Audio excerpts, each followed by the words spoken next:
Magandang umaga, Bomba Franny, at sa lahat ng mga nakikinig po sa programa ninyo, Bomba Radio Dagupan.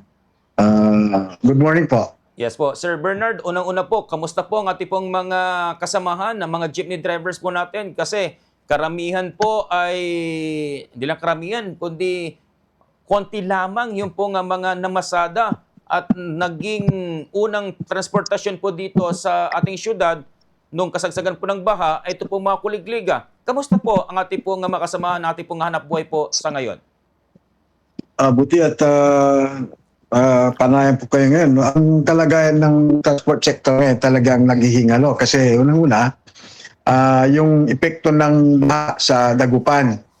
So, kung titignan natin, sa akin lang kasi may mga units ako, mga driver ako, magmula August 1, halos apektado na itong mga drivers natin. Kaya yung mga jeep ko hindi na talaga lumabas. Kaya kawawa yung mga driver kung saan sila kukuha ng kanilang pang araw-araw na pangailangan. So, ano po yan, sir? Sa inyo pong monitoring, marami po ang hindi po namasada. Kasi may mga ilan din po tayo na yung kaila pong ruta ay iniwasan po, ito naman po nga mataas po na pagbaha. Sir? Yes, tama po kayo. Halimbawa lang, yung manggagaling dito sa Central Pangasinan, yung magaling ng sa Santa Barbara, manggagaling ng Bayambang, San Carlos, Calasiao, Dagupan, then possible talaga itong one. Pwede naman, kaya lang talagang delikado ang jeepney na ipapasada natin, lalo sa mga modernized. Yes. Kaya apektado sila.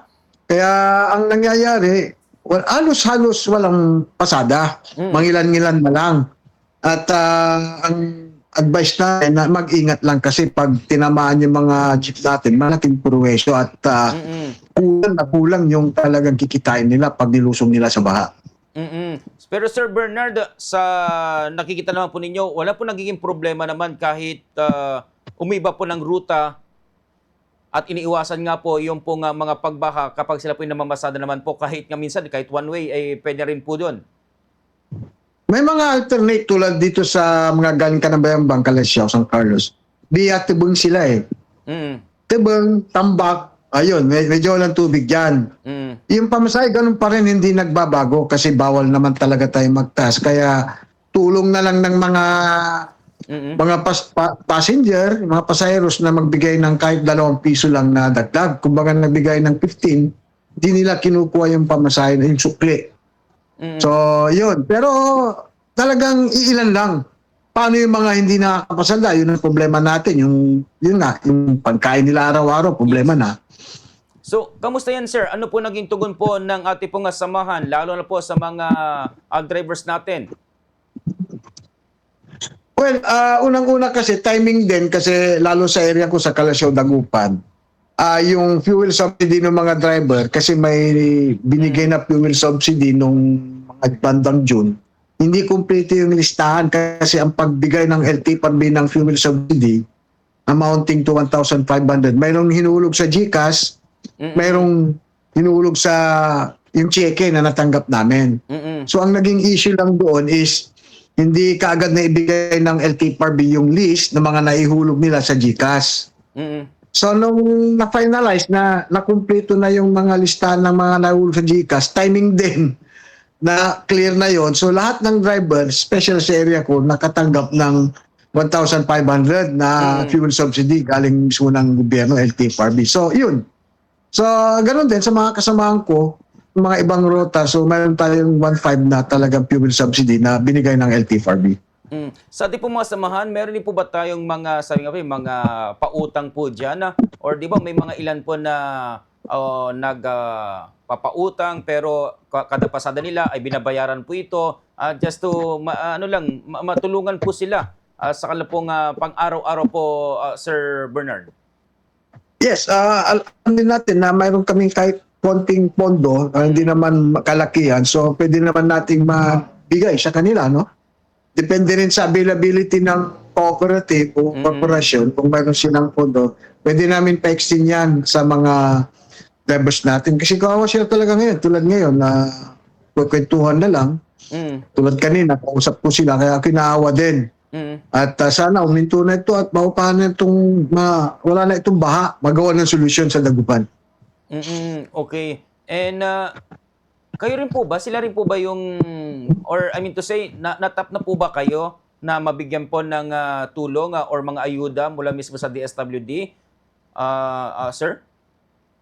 Yung DSWD, actually, nung May pa yan, ano? May. Ngayon, depende rin, after DSWD, halimbawa, itong Kalasyaw area ko, nabigyan sila ng tupad yung programa ng DOLE. Mhm. So, nakatanggap sila, bago magbaha, nakatanggap sila ng 10,000. Dito naman sa Dagupan, nung kausap ko ang ating mahal na Mayor Belen, na sabi sa akin, Bernard, sabi mo sa akin lahat yung mga membro ng Dagupan base para enroll natin sa tupad. So, ayun, ng August 20, Mhm. na-interview sila, nagkaroon ng intake ang DOLE. So, yun na yung hinintay namin kung kailan sila mag-start na maglinis sa mga school para ganun pa man, at least meron silang matatanggap na cash assistance from Department of Labor.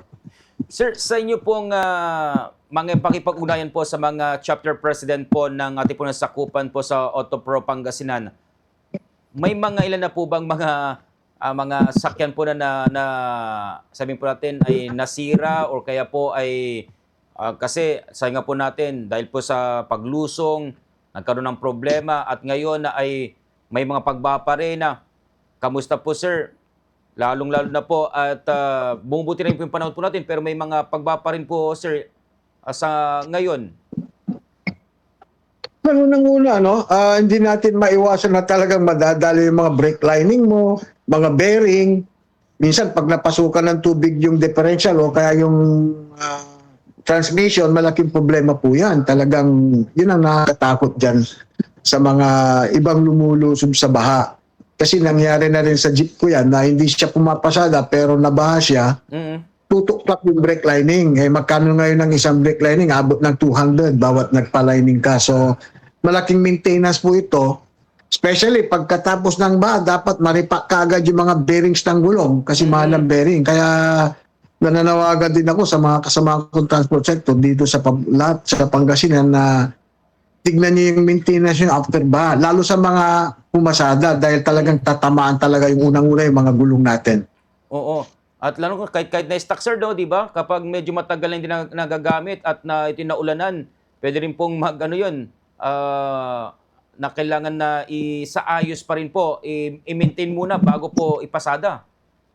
Tama po kayo kasi yung nga sa akin experience ko mismo naka-standby yung jeep halos buong gulong ang lumubog.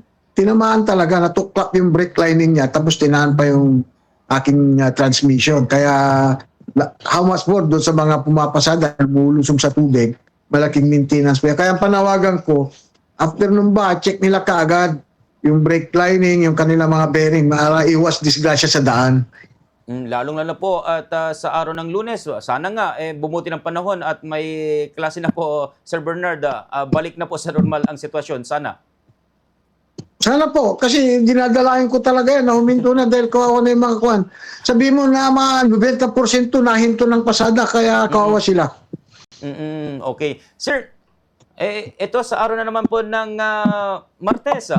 Okay, sabihin po natin na may pasada na po tayo pero parang isa naman pong dagok sa atin dahil ito na naman taas ng crudo na naman po ang inasahan. Batay po dito sa pagtaya po ng Department of Energy. Your thoughts with this, sir? Yun nga ang problema, no? Ang mga gasolina natin, hindi nga kontrol ng gobyerno yan. Kahit mayroon pa silang buffer doon sa kanilang tangke, tinataas na nila. So masakit para sa amin yan. Kaya hindi rin humihinto yung mga kasamahan natin sa nasyonal na panayhirit, kung ano na ang mga nasasabi sa government institution natin dahil dyan sa hiling nilang taas pamasahe na hanggang ngayon, wala pa rin malinaw na usapan tungkol dyan sa fare increase. So hanggang sa yun, sir, ay hanggang dun pa rin po tayo na yun lang po, yung binanggit po nyo noon na yung 15 pesos po na discount sa mga fuel discount, sir. Parang yun pang papatupad. Di ba August 15 yun? Kung di ako nagkakamali nung last Sabado po, Yes, sir? actually 12 pesos yun. So magandang inisang. Kaya lang siyempre ang hinihiling talaga nila yung adjustment ng pamasahe. Pangalawa, yung sinabi nilang DOTR na 1.5 billion na naka-allocate sa mga public transport, ang kaso, ang pwedeng maka-avail lang nun, yung mga modernized. Oh, Kung titignan mo yan sa buong Pilipinas, wala pa kahit 15% na naka-modernize. Karamihan traditional jeepney. Sana yun nga, yung 1.5, kahit maliit lang na parte, bigyan naman ito mga traditional dahil pare-parehas tayong gumagamit ng crudo. Sa ano yan, sir? Kasi sabi nga po ninyo, modernized lang po mabibigyan. So sila lang po ang mabibayan po ng ganyan po nga halaga pag hahatian po nila? Yes, meron silang naka-allocate na 20,000 per month assistance per unit.